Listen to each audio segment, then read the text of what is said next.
Every reptile keeper in some point of their life has thought about breeding reptiles. It is a very magical thing to bring new life into the world, but sometimes it is not the safest thing to do.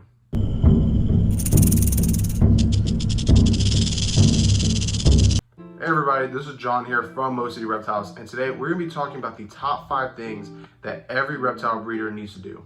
Now, if you do enjoy this video, definitely like and subscribe. Click that bell notification to stay up to date with our latest uploads, and let's get right into the video.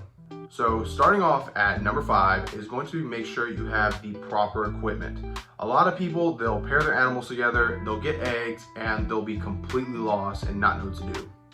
So before you even think about pairing your animals together, make sure that you have the incubation ready, the proper enclosures or tubs or snake rack, whatever you're gonna house the hatchling in, and then have all the excess. If you need basking lights, food, UVB, whatever it may be, make sure that you're properly prepared before you even get eggs. It sucks when eggs land and you have no way to incubate them, so they kind of just dry out. It sucks when you get the babies to hatch and you have nowhere to put them, so now you're housing multiple in one tub.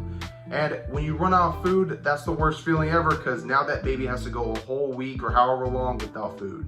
So again, just before anything happens and before you get babies, make sure that you have the proper equipment so that you're not lost and scrambling to get things together whenever your babies hatch. At number 4, it's going to be to make sure that your breeder animals are healthy. This part is very, very, very crucial in ensuring that your eggs and your offspring are going to be healthy, because anything that the parents have passes down to the babies. So before you even go with pairing them, make sure that there are no kinks, no neurological issues, no internal health issues, or anything that could cause any problems within the animal. Make sure your adult breeders are eating and drinking properly, and they are up to the right weight. A lot of people I've seen have just paired random animals together, not knowing any of the genetics, or even if they have like a tail kink, they'll just let it happen. And this is not right. You know, I'm very against pairing animals that, at least if I don't know lineage of, I'm going to make sure I watch out for anything that is already known. So if I see a tail kink or a spine kink, or if I see they have like horrible structure or very small nostrils, I usually stay away from that. But some people don't, and that's not necessarily because they're just going against it, but because sometimes they just don't know. So if your animal has a kink or anything that is neurological or internal, make sure you don't breed those animals. If your animal is a morph that has issues such as like a spider morph, or if you're pairing like 2 lily whites together, again, do your research, make sure that you're not doing this. I know some people like the spider morph. I like the way it looks, but I wouldn't go and breed it. That's just my opinion.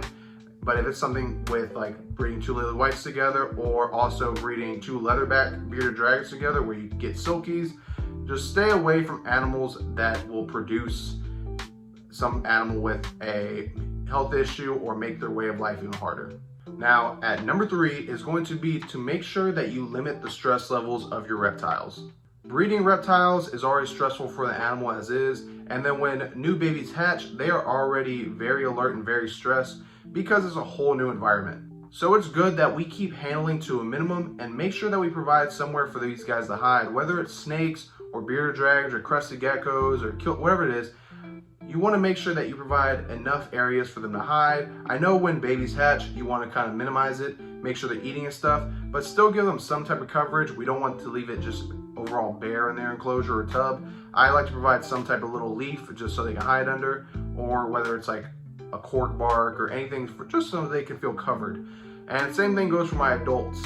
When I'm breeding crested geckos, I want to provide enough coverage within the enclosure, whether it's egg cartons or fake foliage or pool noodles, just something for them to hide away from me and also hide away from their breeding partner. It limits the stress, because stress can be very crucial in these times where it can kill your animal, or it can cause other complications within the breeding process or the development process for new hatchling geckos. Now at number 2 is going to be the aftercare.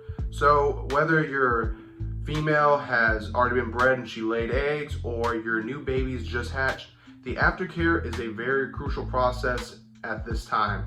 So for breeder geckos or breeder snakes or lizards, After they lay eggs, they are going to be skinny, more dehydrated. So it is an important time to make sure that they are going to be eating, getting their hydration, and just kind of fueling up for getting back to weight. And now when it comes to the baby animals, it is also important that you are providing hydration and the overall correct nutrition for them, because they are growing, and this is going to be a very, crucial process for them.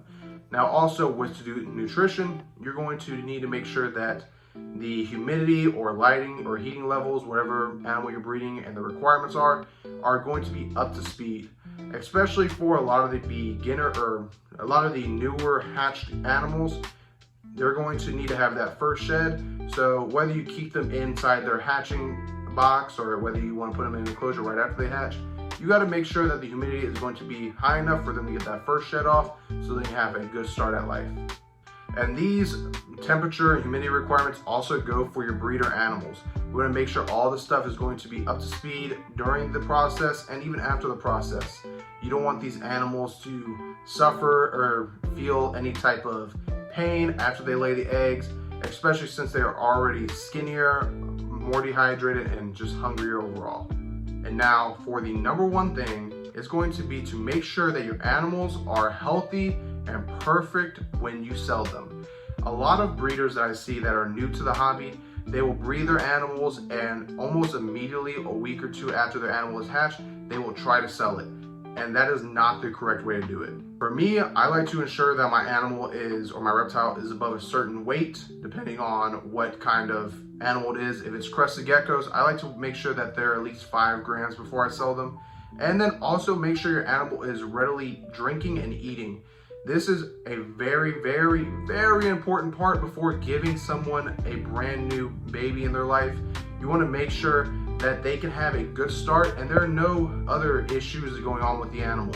I've seen some people that, again, they hatch the animal and they go and sell it within a week or two, and this animal has maybe had one meal and hasn't even been worked with at all. If you're giving these animals to new keepers or someone who's never had a reptile before, this can start the animal off very, very badly and even cost them their life. But right there are the top 5 things I believe every reptile breeder should do and should know. Reptile breeding is a very awesome thing to experience, and it's so fun to do. I love bringing amazing projects into my life and producing awesome animals, but it is very dangerous if not done correctly, and you need to make sure that you have all your points dotted, all your I's dotted.